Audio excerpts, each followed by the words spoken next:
Welcome to Lavanya's kitchen corner. இன்றைக்கி நம்ம வீடியோவில் பனங்கிழங்க வச்சு ஒரு சூப்பரான பொடி மாஸ் தான் செய்ய போகிறோம். இந்த பனங்கிழங்கில் அதிக அளவு ஹெல்த் பெனிஃபிட்ஸ் இருக்குது. ஆனால் இதை பனங்கிழங்கை அப்படியே வேக வச்சு நம்ம கொடுத்தோன்னா அது யாருமே அவ்வளோவா விரும்பி சாப்பிட மாட்டாங்க. இந்த மாதிரி பொடி மாஸ் செஞ்சு கொடுத்தீங்கன்னா எல்லாருமே விரும்பி சாப்பிடுவாங்க. வாங்க இப்போது இந்த பொடி மாஸ் எப்படி செய்கிறதுங்கிறத பார்க்கலாம். வீடியோக்குள்ளே போகிறதுக்கு முன்னாடி நம்மளோட சேனலை சப்ஸ்கிரைப் பண்ணாதவங்க சப்ஸ்கிரைப் பண்ணுங்கள். அப்படியே பக்கத்தில் இருக்க பெல் பட்டனை கிளிக் பண்ணிடுங்க. அப்போ தான் நான் போடுற ஒவ்வொரு வீடியோவும் உங்களுக்கு நோட்டிஃபிகேஷனில் வரும். வாங்க இப்போ வீடியோக்குள்ளே போகலாம். முதல்ல பனங்கிழங்க மேலே இருக்க நாரை எடுத்துட்டு இந்த மாதிரி சுத்தமாக க்ளீன் பண்ணி வச்சுக்கணும். இப்போது இது ரெண்டாக கட் பண்ணும்போது உள்ளே ஒரு பெரிய நரம்பு மாதிரி இருக்கும்.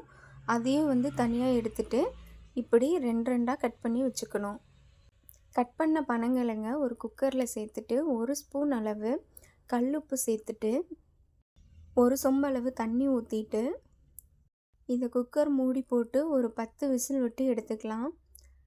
இப்போது பனங்கிழங்கு நல்லா வெந்துருச்சு. இதை ஒரு தட்டுக்கு மாற்றிட்டு மேலே இருக்க நாரெல்லாம் இந்த மாதிரி உரித்து எடுத்துக்கணும்.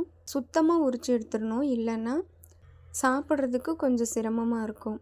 இதை இந்த மாதிரி பொடி பொடியாக கட் பண்ணிட்டு ஒரு மிக்ஸி ஜாரில் சேர்த்து பல்ஸ் மோடில் கொரகொரப்பாக அரைச்சி எடுத்துக்கணும். இந்தளவு அரைச்சா போதும், ரொம்ப மை மாதிரி அரைச்சிடக்கூடாது.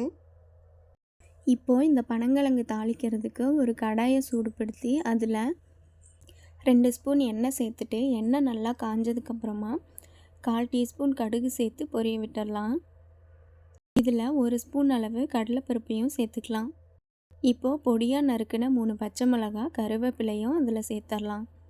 காரம் உங்களுக்கு அதிகமாக தேவைப்பட்டுச்சுன்னா இன்னும் கொஞ்சம் கூட பச்சை மிளகாய் சேர்த்துக்கலாம். சேர்த்து எல்லாத்தையும் நல்லா வதக்கி விட்டதுக்கப்புறமா 2 மீடியம் சைஸ் பெரிய வெங்காயத்தை பொடியாக கட் பண்ணி அது கூட சேர்த்து வதக்கிடலாம். வெங்காயம் இந்த அளவுக்கு வதங்கினதுக்கப்புறம் 1/4 டீஸ்பூன் மஞ்சள் தூள், 1/2 ஸ்பூன் உப்பு சேர்த்துக்கலாம். கிழங்குல ஆல்ரெடி உப்பு சேர்த்துருக்கோம், அதனால் உப்பு கம்மியாக சேர்த்துக்கலாம். தேவைப்பட்டால் திரும்ப சேர்த்துக்கலாம். இப்போது பனங்கிழங்க அதில் சேர்த்து இந்தளவுக்கு மிக்ஸ் பண்ணதுக்கப்புறமா துருவின ஒரு கேரட்டை அது கூட சேர்த்துக்கலாம். கூடவே அரை மூடி துருவின தேங்காயும் சேர்த்துக்கலாம். சேர்த்து எல்லாத்தையும் ஒன்றோட ஒன்றா நல்லா மிக்ஸ் பண்ணி விட்டுக்கலாம்.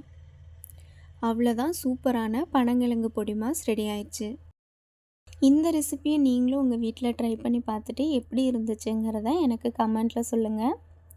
இந்த வீடியோ உங்களுக்கு பிடிச்சிருந்துச்சின்னா லைக் பண்ணுங்கள், ஷேர் பண்ணுங்கள், கமெண்ட் பண்ணுங்கள். மறுபடியும் நான் இதே மாதிரி வேறு ஒரு ரெசிபியோட உங்களை அடுத்த வீடியோவில் மீட் பண்ணுறேன். அது வரைக்கும் நன்றி, வணக்கம்.